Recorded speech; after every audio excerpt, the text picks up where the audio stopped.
로마서 3장 23절로 26절 한번 같이 읽어보겠습니다. 시작. 모든 사람이 죄를 범하였음에 하나님의 영광에 이르지 못하더니 그리스도 예수 안에 있는 구속으로 말미암아 하나님의 은혜로 값없이 의롭다함을 얻은 자 되었느니라. 이 예수를 하나님이 그의 피로 인하여 믿음으로 말미암는 화목제물로 세우셨으니 이는 하나님께서 길이 참으시는 중에 전에 지은 죄를 관가하심으로 자기의 의로우심을 나타내려 하심이니 곧 이때 자기의 의로우심을 나타내사 자기도 의로우시며 또한 예수 믿는 자를 의롭다 하려 하심이니라. 아멘. 로마서 5장 1절 2절 말씀 한 번 더 읽어보겠습니다. 우리 같이 읽겠습니다. 시작. 그러므로 우리가 믿음으로 의롭다함을 얻었은즉 우리 주 예수 그리스도로 말미암아 하나님으로 더불어 화평을 누리자. 또한 그로 말미암아 우리가 믿음으로 서 있는 이 은혜에 들어감을 얻었으며 하나님의 영광을 바라고 즐거워하느니라. 아멘. 사람은 태어나면서부터 죽을 때까지 끊임없이 관계를 맺으며 살아갑니다. 태어나서는 이 부모님과 형제와의 관계 속에 살아가고, 또 학교를 다니면서는 또 선생님과 친구들의 관계 속에 살아가고, 또 학교를 졸업하고 또 사회에 진출하면 또 직장 동료와 또 상사들이 있고, 또 우리가 사업을 하면 사업하시는 동료들이 있습니다. 또 결혼하면 남편과 아내가 관계를 맺고 살고, 또 낳은 자식과 관계를 맺고 살아갑니다. 그래서 관계를 떠난 인간이라는 건 상상할 수가 없습니다.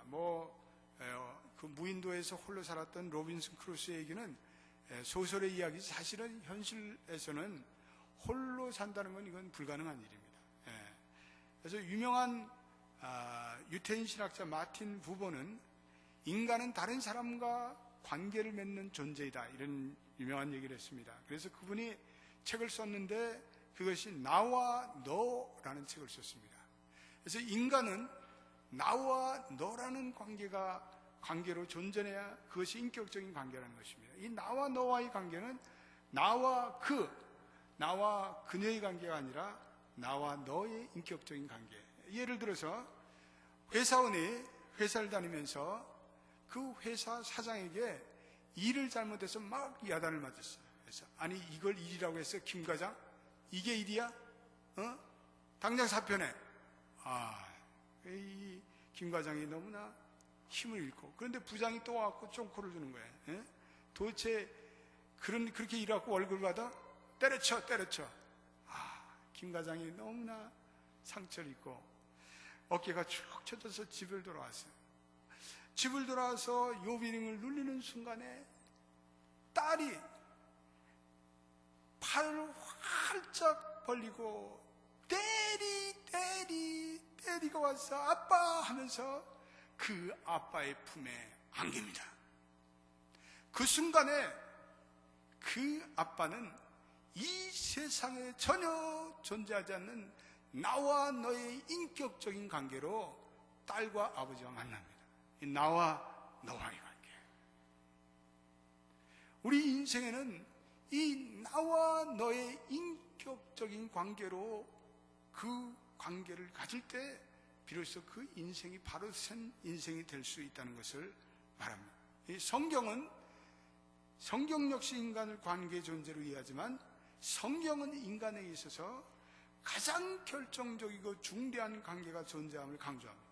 그것은 바로 하나님과의 관계예요. 세상에 중요한 관계들이 많아요. 부부와의 관계, 인플로이와 인플로이 관계, 친구와 친구의 관계, 부모와 자식 관계, 교인과 목회자의 관계, 교인과 교인의 관계 많습니다. 그러나 우리의 인생에 가장 중요하고 가장 결정적이며 가장 너와 나의 인격적인 관계로 맞는 것이 하나님과의 관계입니다. 할렐루야. 그래서 이거는 가장 궁극적이며 본질적인 관계예요. 지난주에 저는 설교를 통해서 우리가 이 죄를 짐으로 이 하나님과의 가장 본질적인 관계가 부서지고 파괴되고 비틀어졌다고 말씀드렸습니다. 그래서 구원이란 무엇인가? 우리가 구원이라는 걸 한마디로 정의하면 이 부서진, 이 무너진, 이 깨진 하나님과 우리가 바른 관계에 들어가는 것이 바로 구원입니다. 한번 따라합시다. 구원이란 하나님과 바른 관계로 회복되는 것이다. 구원이란 한마디로 얘기하면 하나님과 바른 관계로 들어가는 거예요. 이 바른 관계로 들어간다는 말을 다른 말로 바꿔 만나면 의롭게 된다는 거예요. 여러분, 성경에서 의롭게 된다는 말을 너무 많이 들어요. 의롭게 된다는 말을 조금 더 어려운 고상한 한자어로 얘기하면 칭의라고 그래요. 칭의. 영어로는 justification 이렇게 돼요. 또 다른 말로 이걸 바꾸면 하나님의 의라는 단어로 씁니다. 그러니까 우리가 의롭게 된다, 칭의, 그리고 하나님의 의가 들어갔다, 이거 다 의롭게 된다는 거예요. 그래서 우리가 읽은 그 로마서의 전체의 주제를 한마디로 묶고 요약한다면 믿음으로 말미암아 의롭게 된다는 거예요. 로마서의 주제는요, 단 한 가지, 믿음으로 의롭게 된다, 믿음으로 하나님과 바른 관계에 들어간다, 이런 말이에요. 우리가 이 하나님과의 바른 관계로 들어간다는 것은, 이 의롭게 된다는 은혜는 이건 놀라운 진리이자 진리 중에 진리이며 은혜 중에 은혜예요. 우리의 신앙의 모든 100번 뿌리가 되며 핵심이 돼요.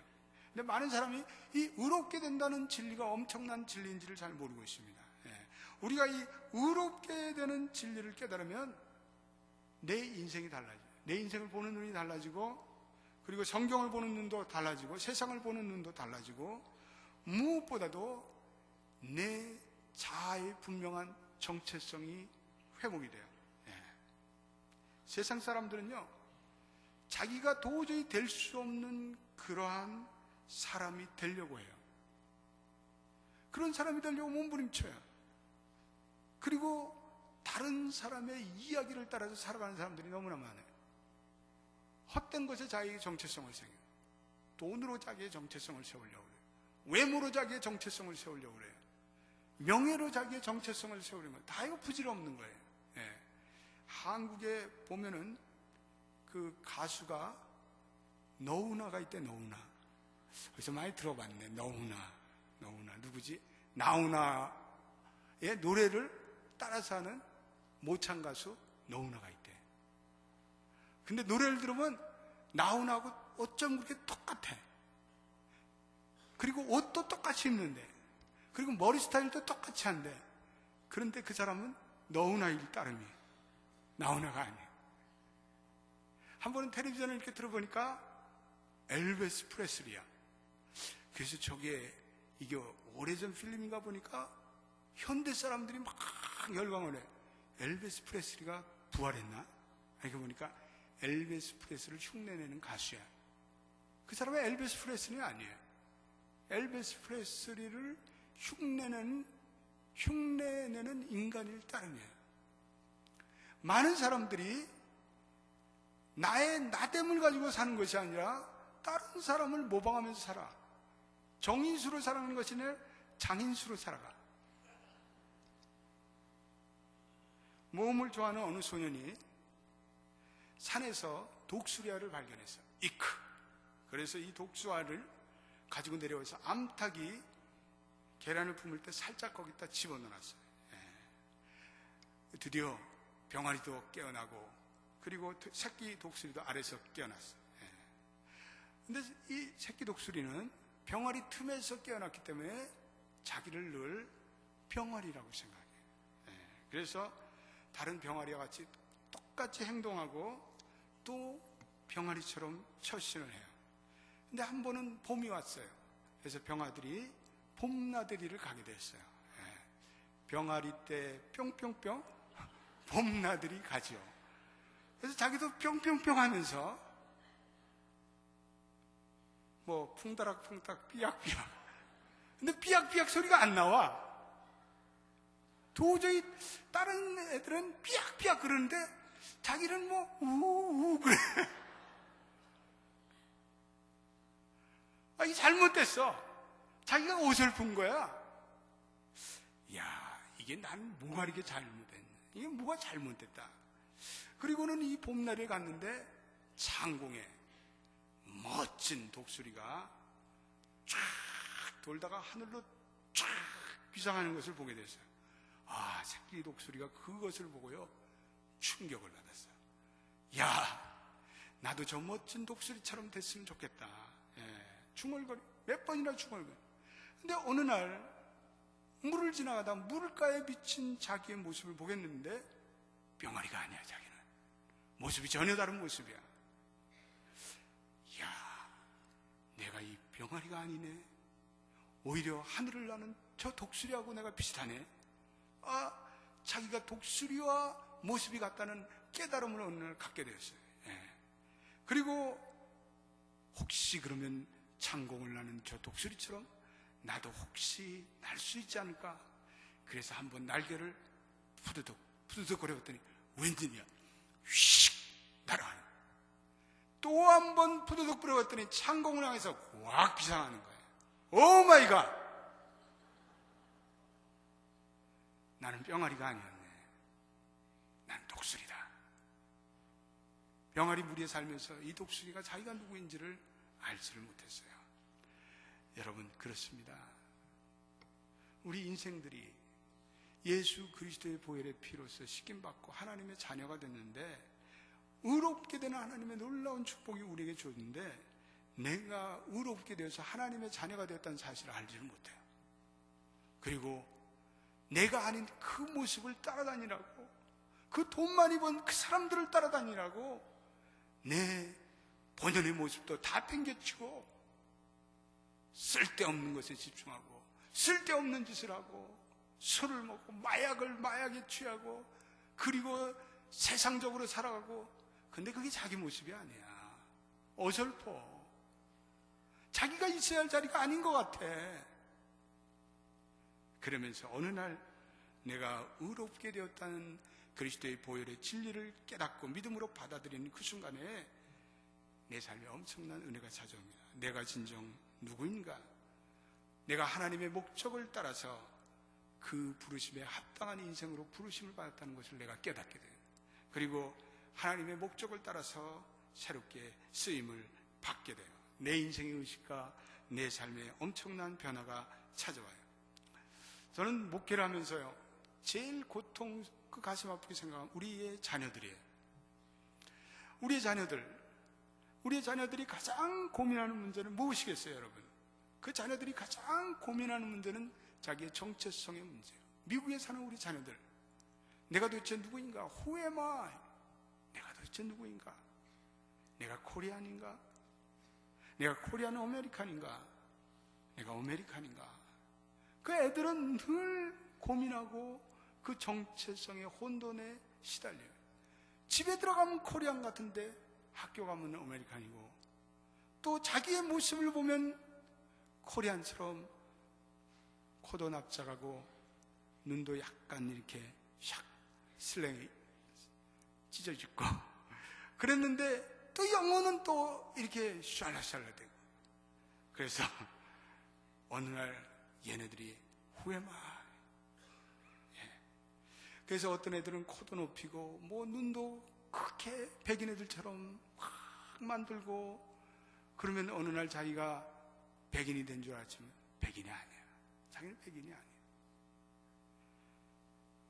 애들에게 코리안이 되든 아메리칸이 되든 코리안 아메리카 되든 이건 사실 문화의 정체성이에요. 이건 cultural identity예요. 이건 본질적인 정체성이 아니에요. 그런데 어느 날 얘네들이요, 하나님의 은혜를 받아요. 은혜를 받기 전까지는요, 얘네들이 더 많이 부모님들이 공부를 시켜가지고 좋은 대학 하버드, 예일, 프린스턴에 보냈어. 가보니까 그 학교 가서 공부를 하는데 보니까 자기 친구들은 천만장자야. 아버지가 헬리콥터 타고 여름에 애들 데리고 베케이션 가지. 애들 보고, 야, 그 마약 싼 거 먹지 마. 비싼 거 먹어. 비싼 마약을 사줘요. 그러면서 애들이 아이덴티 크라이시스에 걸리는 거예요. 자기 부모는 그로소리 하거든. 야책하게. 그래서 어느 날 디프레션이 찾아와. 야, 내가 뭔가, 나는 열등한 존재야. 잘못된 정체성의 혼란에 빠져. 그래서 애들이 수어사이드를 해요. 자살을 해. 여러분, 내가 우리 여기 젊은 부모들이 있으니까 분명히 얘기할게요. 여러분들이 애들에게 믿음을 가르치지 않고 공부 잘하는 것만 가르치면 얘네들이 프린스턴, 하버드, 예일을 나왔지만 언젠가는 하나님의 은혜를 모르고 예수를 모르면 얘네들요 다 타락해요. 타락하고 좋은 직장 가져갖고 마약이나 흡입하고 부모도 몰라. 우리가 그러기 위해서 자녀들을 키우는 거예요? 아니잖아요. 그리고 자살해. 왜 자살을 해? 하나님의 존귀한 형상으로 있고 왜 자살을 하냐고. 잘못된 아이덴티티로 자기를 받아들이기 때문에 그러는 거예요. 그런데 여러분, 놀라운 사실은 얘네들이 예수를 믿고 하나님의 주님의 은혜를 깨닫기 시작하고 나면서부터 얘네들이 자기의 뿌리에 대해서 긍정적으로 생각해요. 얘네들이 신앙을 가지면요, 그 다음부터는 자기가 한국인이 되었다는 사실에 대해 감사해요. 아, 하나님이 나를 한국인의 뿌리로 만들어 주셨구나. 내가 나됨을 받아들이고 인정하고 수용하기 시작해요. 이거는요, 그들에게 새로운 정체성이 주어졌기 때문에 그래요. 컬처럴 아이덴티티는 이거는 본질적인 아이덴티티가 아니에요. 이거는 어떻게 되든 상관이 없어요. 그러나 가장 중요한, 내가 하나님의 자녀고 내가 보혈로 씻김받았고 내가 하나님의 자녀로 의로워졌다는 이 아이덴티티만 깨달으면 그 다음부터는요, 얘네들이 효도 안 하래도 효도하고 얘네들이 한국을 싫어하래도 좋아하고요, 자기의 하나님으로부터 주어진 자기의 모습 그대로 자기를 받아들여요. 할렐루야. 그러니까 우리 여기 계신 우리 젊은 부모님들, 제발 공부 잘하라고 애들에게 얘기하는 것보다는 먼저 예수 잘 믿어라. 너는 예수를 잘 믿어야 된다. 그래야 네가 훗날에 너의 하나님이 주시는 진정한 자아상을 가지고 이 땅을 성공할 수 있다. 이렇게 가르쳐야 돼요.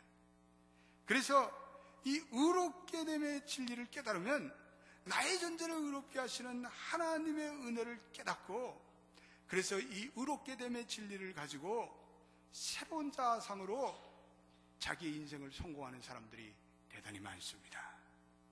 새롭게 인생을, 그리고 하나님의 목적을 발견하고, 그리고 그 목적에 합당한 부르심을 받은 인생이 되고, 그리고 하나님의 목적에 쓰임받는 그러한 인생이 됩니다.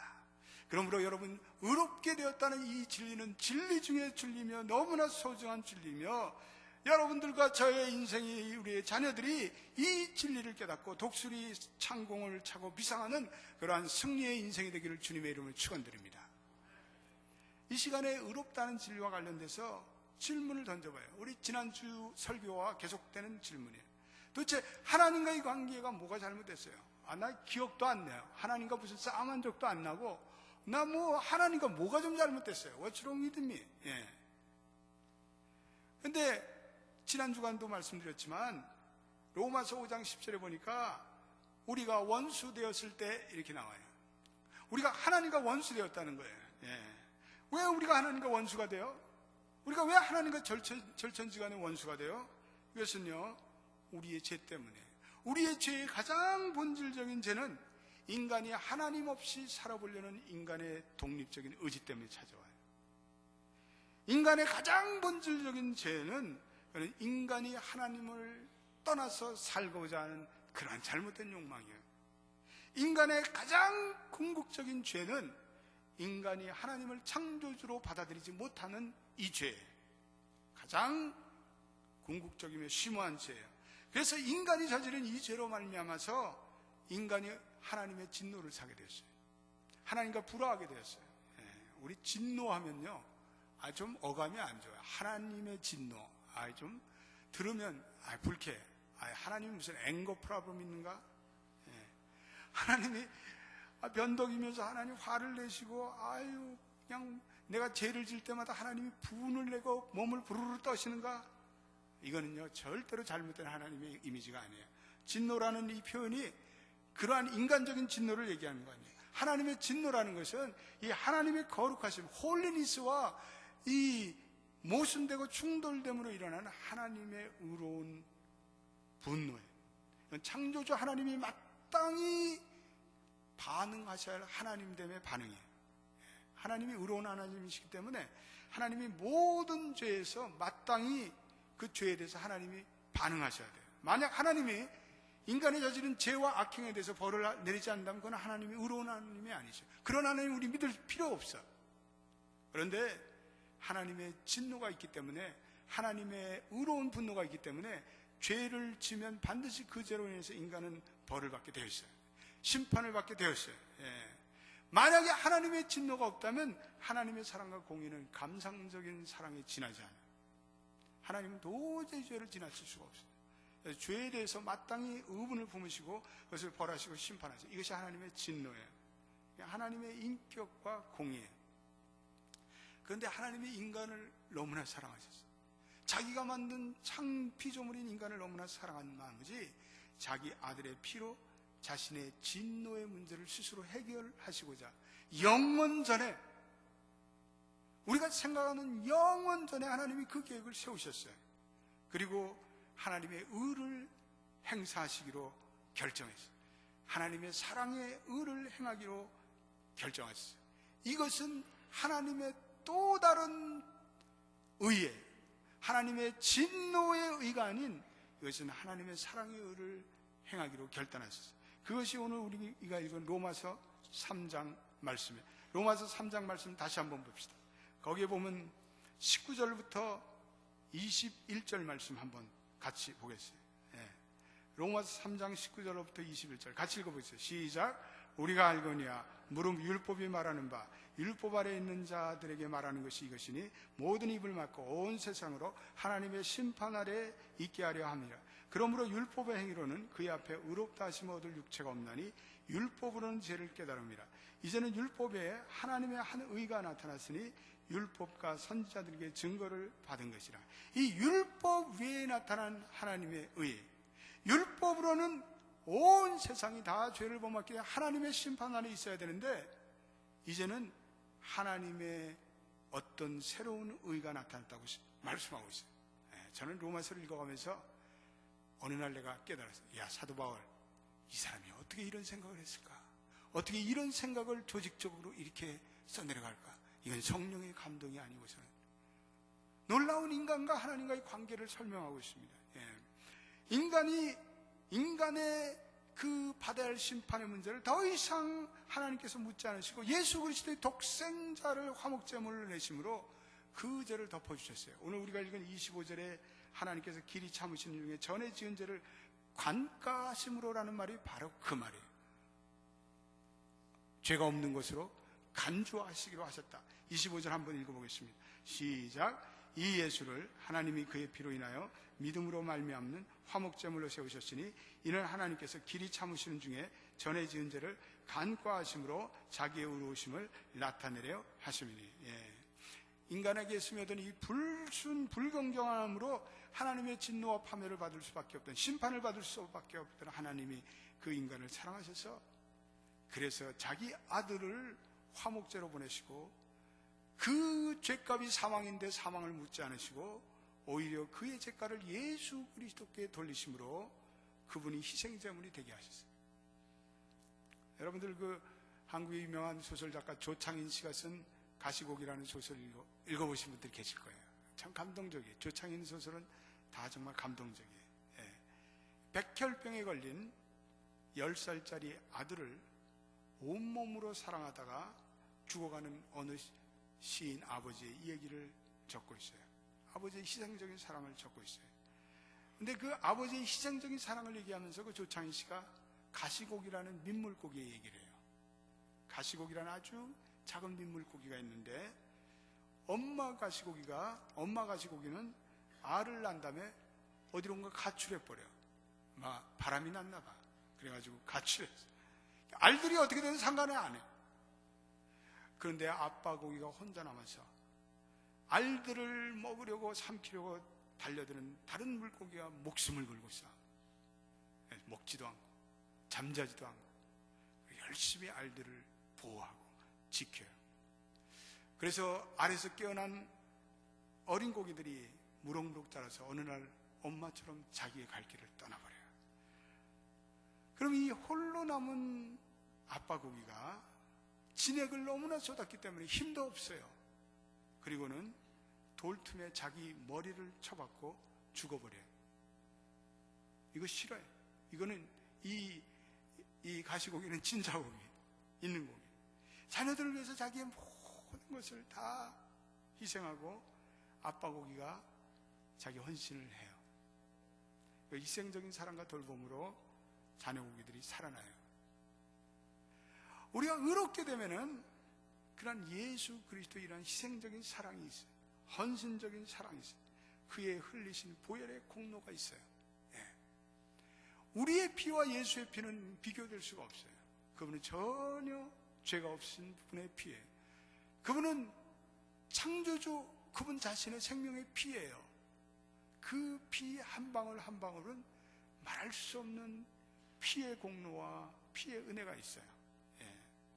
원래 오늘 24절에 구속으로 말미암아 하나님의 은혜로 값없이 의롭다함을 얻었는데, 이 구속이라는 단어는 원래 노예 시장에서 엄청난 죗값을 지불하고 그 노예를 해방시키는 권리를 얘기해요.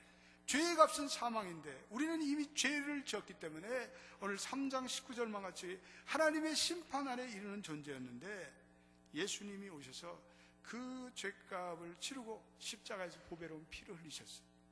그리고 우리에게 그 말할 수 없는 사랑을 보여주심으로 우리가 율법의 저주에서 벗어나게 되었어요.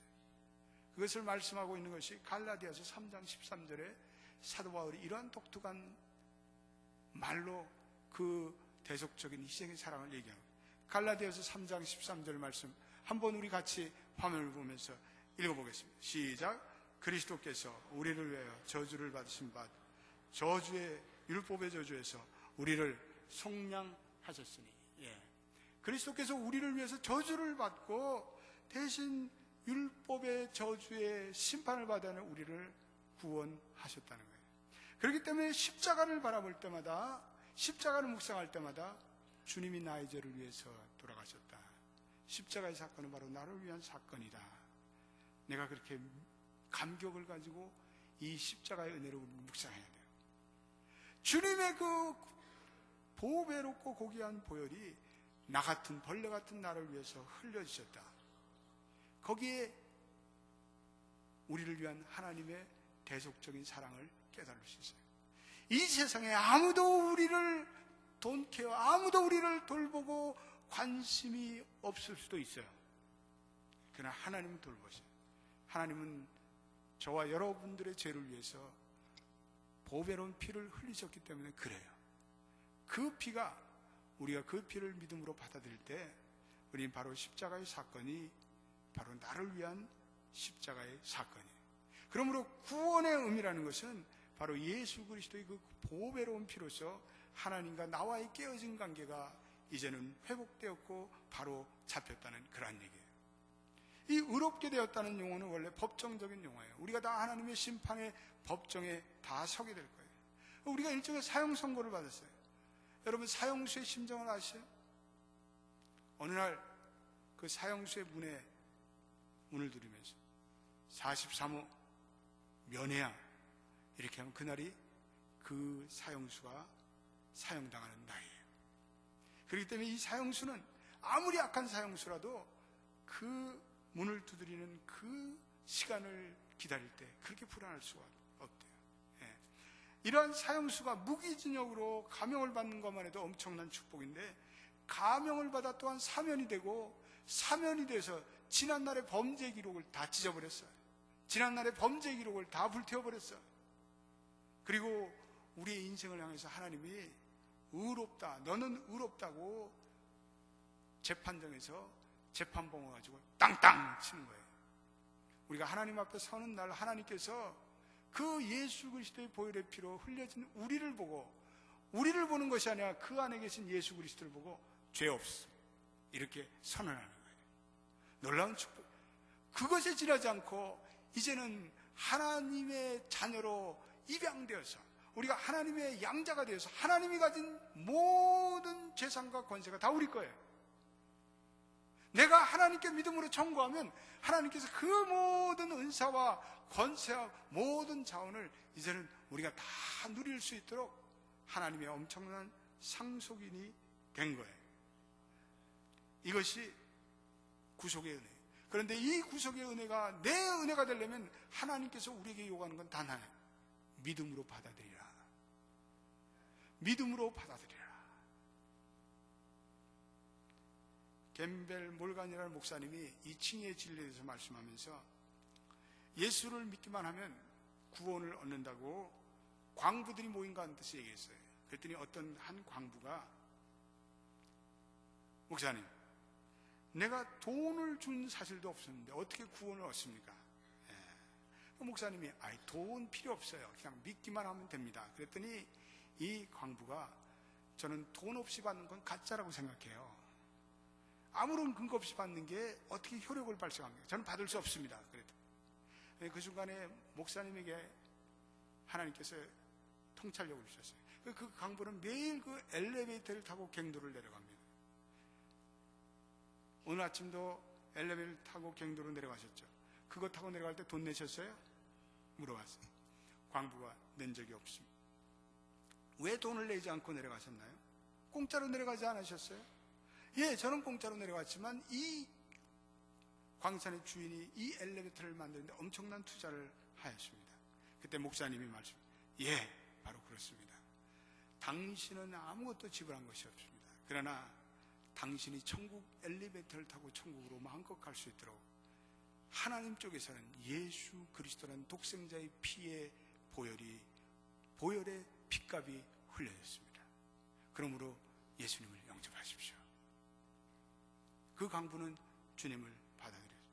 우리가 낸 것은 아무것도 없어요. 그러나 하나님 편에서는 엄청난 피의 값이 치러졌어요. 오늘 24절의 구속이라는 말과 25절의 그의 피라는 건 말할 수 없는 보배로운 존귀한 피, 엄청난 희생의 피가 치러졌다는 거예요. 예수의 생명이 치러졌어요. 그리고 우리로 화목 제물이 되셨어요. 그러므로 우리의 과거에 불화했던 하나님과의 관계가 청산되고 우리가 이제는 하나님의 생명적인 관계도, 하나님의 생명이 우리에게 밀려 들어오기 시작한 거예요. 우리가 의롭게 될 때 우리의 신분이 변화될 뿐 아니라 또 가장 중요한 것은 우리에게 하나님의 평화가 임하기 시작한다는 거예요. 그것이 우리가 읽은 로마서 5장 1절의 말씀. 한 번만 더 1절 말씀 읽어보겠습니다. 같이 읽어보겠습니다. 시작. 그러므로 우리가 믿음으로 의롭다 하심을 얻었은즉 우리 주 예수 그리스도로 말미암아 하나님으로 더불어 화평을 누리자. 이 화평이라는 것, 평화라는 말 쓰기도 하고 또 샬롬이라는 말, 헬라어로는 에이레네라는 말을 쓰기도 해요. 하나님과 화목해졌다, 이웃과 화목해졌다, 그리고 나 자신과도 화해하게 되었다. 인간이 죄를 범죄하고는 하나님과 평화로운 관계가 깨지고 인간과 인간과의 관계가 깨어지고 그리고 자신의 정체성도 모르고 자기를 싫어하고 자기를 증오하고 자기를 미워했는데 이제는 그 자아마저도 나와 이제는 화해하게 되었어요. 오늘 우리가 읽은 5장에 우리가 아직 연약했을 때, 우리가 죄인 됐을 때, 우리가 원수 되었을 때 이란 말은 하나님과 인간 간의 그 관계를 상징해 주는 말인데, 하나님은 창조주고 우리는 피조물인데 창조주 앞에 피조물에 불과한 인간이 하나님과 원수지간이 됐어요. 그러니까 그 인간이 마음 편하게 살 수 있겠어요? 인간은 그러므로 숙명적인 불안을 느끼게 되어 있어요. 오늘 우리 인간에게 일어나는 모든 사이콜로지컬한, 우리 이런 모든 신경 정신적인 문제나 정신적인 이런 디스오더나 이런 것들은, 근원적인 문제는 이건 바로 하나님과 내가 평화하지 못하기 때문에 오는 문제예요. 그런데 하나님이 우리와 의롭게, 예수 그리스도의 보혈의 피로 의롭게 함으로써 하나님과의 그 불화의 관계가 모두 청산되고 이제는 하나님과 적대 관계가 청산됐어요. 그리고 하나님은 더 이상 우리를 원수로 여기지 않고 이제는 아버지와 자녀의 관계로 바뀌어졌어요. 하나님과 더불어 누리는 평화예요. 그래서 평화라는 거, 이 화평이라는 것은 칭의의 결과로 따르는 은혜의 열매예요. 예수 믿게 된 분들이 이구동성으로 하는 말이, 예수 믿고 나니까 마음이 이렇게 편할 수가 없어요. 마음이 편해요. 믿음 좀 없는 분들도 왠지 교회에 앉아 있으면 내가 마음이 편해요. 그런 고백하는 얘기가 들립니다. 하나님이 나를 용납하고 받아들였으니까 그게 그렇게 좋을 수밖에 없는 거예요. 예, 하나님을 생각할 때 이제는 기쁨이 생겨요. 예, 환경이 바뀐 것도 아닌데 하나님이 나의 죄를 용서해 주시고 나를 새로운 사람으로 인정해 주신다는 그 엄청난 각성이 나로 하여금 내 마음속에 엄청난 하나님의 평강을 느끼게 하는 거예요. 그래서 찬송가 209장 말씀 3절에 이 작정한 그날부터 평안한 마음 늘 있어서 이 복된 말 전함으로 내 할고문 삼았도다. 나 혼자 하니까 좀 그러네. 예? 같이 좀 합시다. 209장 3절 한번 가사 좀. 예. 우리에게 평안한 마음을 늘 주셔서 이제는 내 마음이 편안 기쁜 인생으로 살아가요.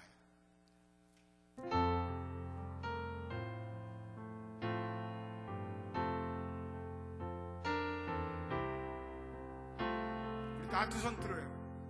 이 작정한 그날부터 평안한 마음 늘 있어서 이 복된 말 전함으로 내 할고문 삼았도다. 기쁜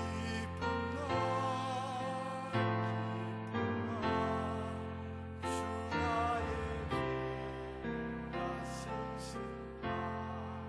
늘 깨서 기도하고 늘 기쁘게 살아가리. 기쁜 날 주 나의 죄가 씻으라. 얼굴들이 보니까 별로 기쁘지 않아요. 한번 웃어봐요. 다 얼마나 기쁘세요? 옆에 인사 한번 해보세요. 웃으면서. 예, 얼마나 기쁘세요? 예? 예수 믿고 나면요, 어떤 사람은요 알 수 없는 두통에서 밤낮 시달린 사람이 그 두통이 순간적으로 예수를 영접하는 그 순간에 사라져요. 그냥 타이레놀 수십 알을 먹고도 통증이 안 가치는 그 편두통이 시순 사라져요. 내 마음속에 그리스도의 평화가 찾아오기 때문에 그래요. 예. 수면제를 먹고도 잠을 못 이루는 밤들이 많았는데 내가 예수를 믿고 내 죄가 씻김받았다는 그 은혜를 깨닫는 그 순간부터 코를 드렁드렁 굴려서 깊은 숙면에 빠지는 거예요.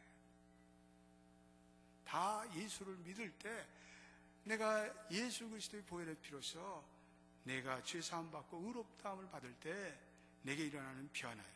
내가 죄인임에도 불구하고 나를 의인으로 인정해 주시는 그 은혜, 그것이 내 심리와 정서와 내 영혼에 미치는 그 임팩트, 그 충격은 대단한 거예요. 공포가 평안으로 바뀌는 그것, 내가 의롭다함을 얻는 이 현대적인 축복이에요. 그러므로 우리 예수 믿고 예수 제대로 믿으면 우리 겁날 것 없어요.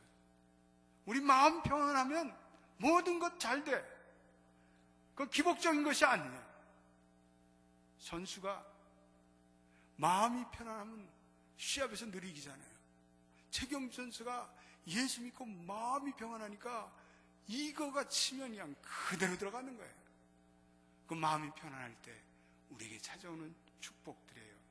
이 평안만 있다면, 이 은혜만 있다면 우리 어떠한 외적인 환경과 시험 속에서도 우리 승리할 수 있음을 믿게 되시는 여러분 되시기를 주님의 이름으로 축원드립니다. 칭의가 뿌리라 하나님과 화평을 누리는 것은 열매예요. 여러분 이 시간에 여러분들의 자신들에게 물어보시기 바랍니다. 여러분들이 이 샬롬의 평강을 누리며 살고 있습니다. 나는 이 평강을 진정 깨닫고 있었습니까? 아무리 어렵고 낙심되고 아무리 우리의 상황이 파도가 치고 그리고 폭풍과 이뤄도 내 마음 깊은 곳에 찾아오는 남들이 알 수 없는 심령의 고요함, 이 평안이 여러분들에게 있습니까?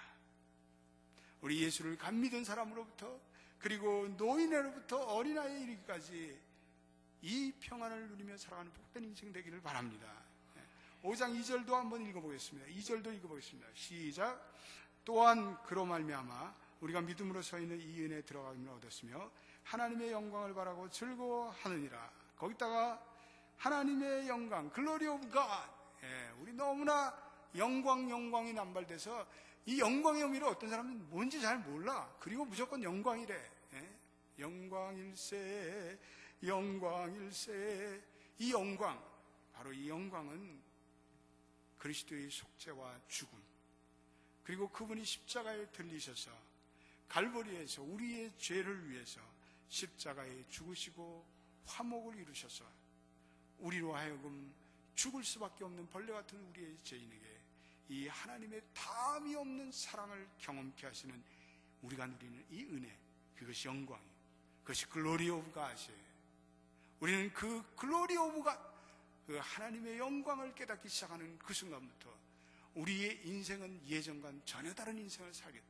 우리의 인생은 예전과는 전혀 다른 하나님의 목적을 발견하고 그 목적에 부르심받는 인생이 되는 것입니다. 우리가 하나님과 평화해진 이것이 바로 하나님의 영광이며 이것이 가스펠이에요. 이것이 복음 중에 복음이고 이것이 복음의 핵심이며 복음의 전부예요. 십자가에서 흘리신 그 보혈의 은혜를 날마다 찬양합니다. 그로 인해서 새롭게 회복된 나의 정체성과 나의 신분을 가지고 그리고 주님 살아가겠습니다. 모든 것이 주님의 은혜이자 하나님의 영광입니다. 이 하나님이 주시는 새로운 신분 위에 나의 인생이 세워지게 하고 나의 인생이 추진력을 얻게 하고 그리고 이 신분으로 나를 사랑하며 하나님께 하나님의 목적에 합당한 인생을 살게 하옵소서. 결단하는 여러분 되시기를 주님의 이름으로 축원드립니다. 오늘 여러분 잠깐 눈을 다 감으세요. 눈을 다 감아보세요.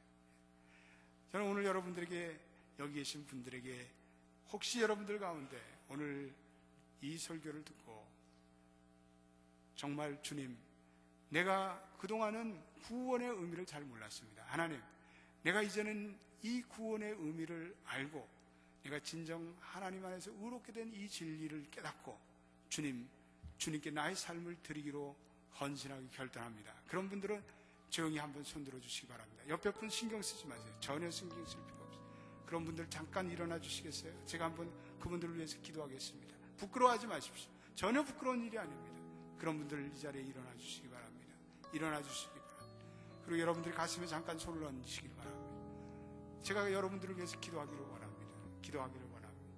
하나님, 이 시간 너무나 중요한 시간입니다.